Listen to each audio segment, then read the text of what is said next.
Minggu malam ini tanggal 1 Desember 2024 di program Podcast Maliki. Kali ini kita akan membahas seputar tentang hukum. Perkenalkan, nama saya Muhammad Sadik Jayanegara, mahasiswa Universitas Merdeka Malang, dan rekan saya Firman Asada, mahasiswa Universitas Merdeka Malang. Di sini kita juga akan ditemani oleh rekan-rekan kami yang akan menjadi narasumber pada acara kali ini. Untuk rekan-rekan kami, silakan masuk.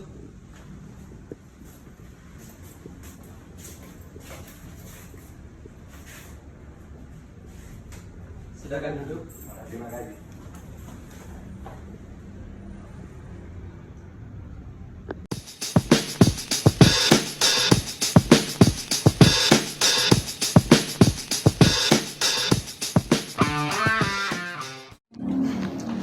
Selamat malam Mas, selamat datang di Podcast Maliki. Boleh diperkenalkan dulu nama Masnya ini siapa? Perkenalkan, nama saya Satrio Aljanto, bisa dipanggil Rio, dan rekan Saya Tandri Sadila Aryo Karamat, biasanya dipanggil Rio juga Kak. Oh, sama-sama Rio Mas ya? Tapi nggak kembar kan ya Mas? Kalau boleh tahu Mas ini dari universitas mana Mas? Kita dari Universitas Merdeka Malang Kak. Oh, ngambil jurusan apa Mas? Kita ngambil jurusan hukum. Oh, berarti pas banget kita mengundang mas-mas ini ya. Kebetulan. Udah berjalan berapa semester Mas?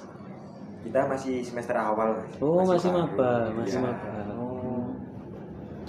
By the way, Mas ini kan baru semester awal ya? Ya, Kalau boleh tahu apa sih dasar atau awalan yang dipelajari di semester 1 ini?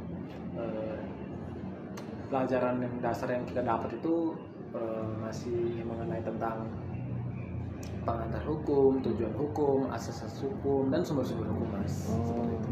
Nah itu Mas, saya tertarik sama sumber-sumber hukum tadi Mas. Boleh dijelaskan apa sumber-sumber hukum itu? Untuk sumber-sumber hukum bisa teman saya menjelaskan Oh. Mas.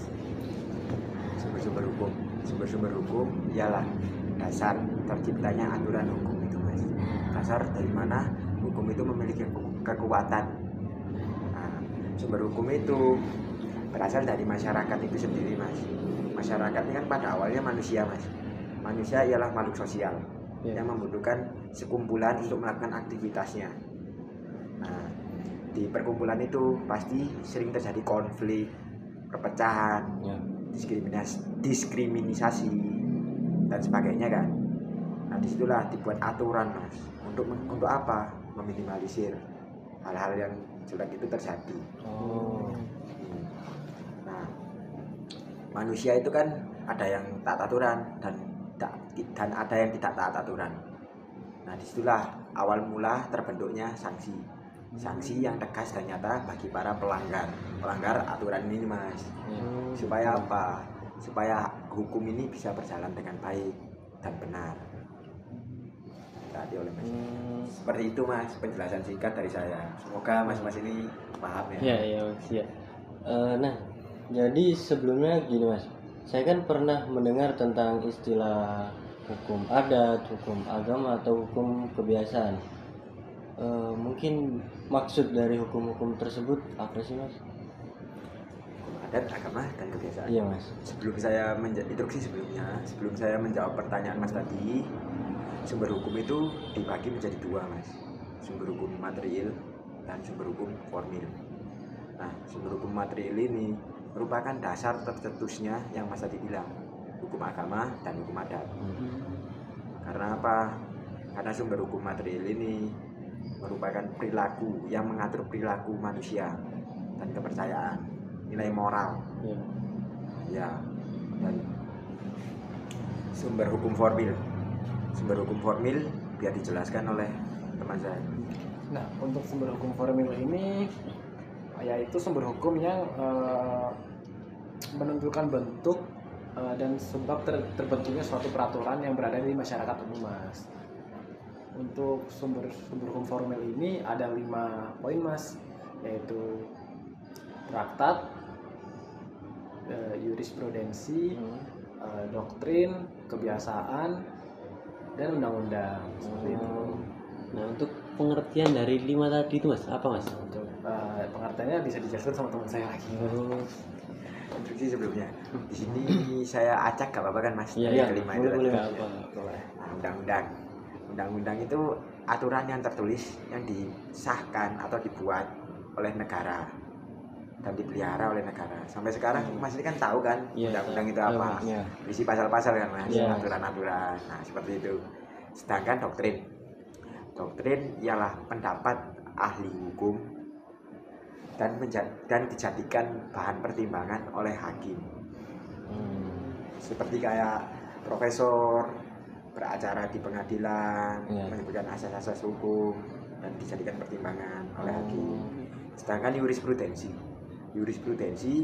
ialah keputusan hakim yang terdahulu yang sering diikuti oleh hakim-hakim sekarang dan dijadikan dasar putusan hakim.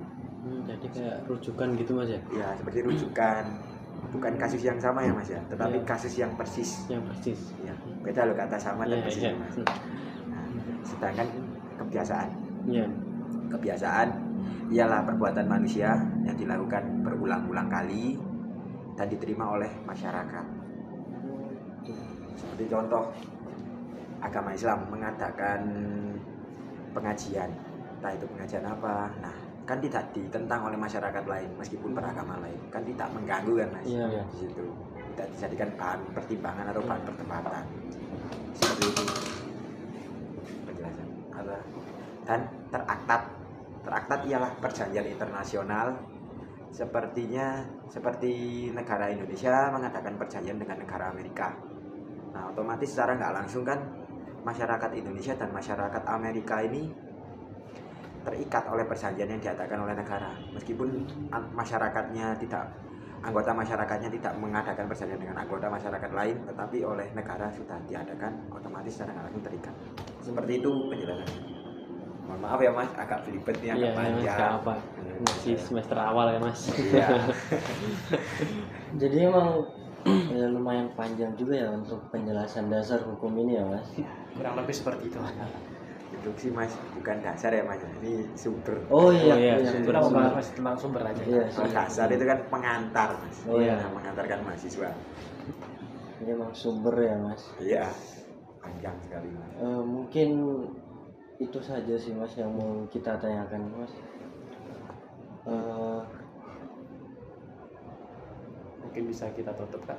Oh ya. Terima kasih juga Mas ya atas waktunya menghadiri podcast ini, dan maaf juga kalau aku kurang nyaman atau apa gitu ya. Nyaman sekali kok saya tahu. Kami juga terima kasih sama Masnya udah memberikan penjelasan khususnya bagi orang-orang yang belum tahu apa itu tentang hukum itu.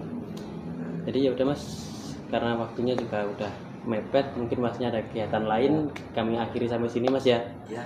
Ya. Terima kasih.